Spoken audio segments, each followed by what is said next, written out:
भारत बचेगा कि नहीं बचेगा, भारत का संविधान बचेगा कि नहीं बचेगा।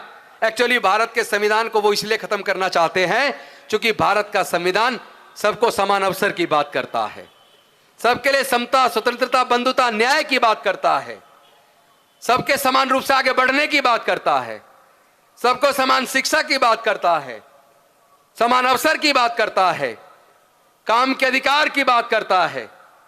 और वो नहीं चाहते कि सबको समान अवसर मिले, वो नहीं चाहते कि सबके बच्चे पढ़ लिख के आगे बढ़े। इसीलिए वो भारत के संविधान को बदल के ब्राह्मणवादी संविधान, ब्राह्मणी धर्म के माध्यम से भारत के लोगों पे थोपना चाहते हैं। और अगर वो इसमें कामयाब हो गए, चूंकि वो काफी हद तक 70% तक तो कामयाब हो चुके हैं। 70% तो जो डॉक्टर बाबा साहब अंबेडकर जी ने अपने बच्चे और पत्नी को कुर्बान करके दिया था वो जा चुका है, 30% बचा है। आप छोटी छोटी दुकानें चलाते रहना, गली गली में सबने संगठन बना लिए। हम ये भूल गए कि बाबा साहब का जो सपना था वो एकजुट होकर तो साकार हो सकता है। गली गली में संगठन बना के टुकड़े टुकड़ों में बट के इस लड़ाई को तो जीता नहीं जा सकता। अरे सब लोग समझ लो, सबका खून एक है भाई।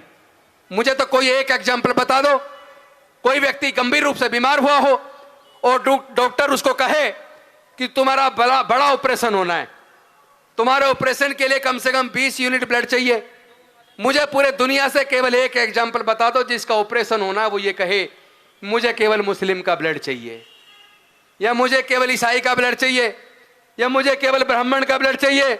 जब जान बचानी है तो कहते हैं कि कोई भी ब्लड डोनेट करके जान बचा दो।